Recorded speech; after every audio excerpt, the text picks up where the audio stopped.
So usually normal cough, you mean to say mostly the viral cough, which is this is a season like that. Usually they are dry cough. They are very short limiting, 5 to 7 days.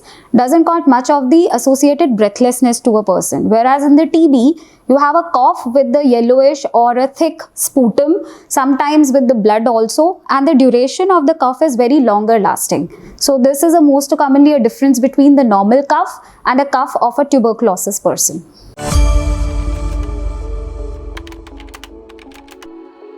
Follow us to stay updated on debates, discussions, facts, and tips about health.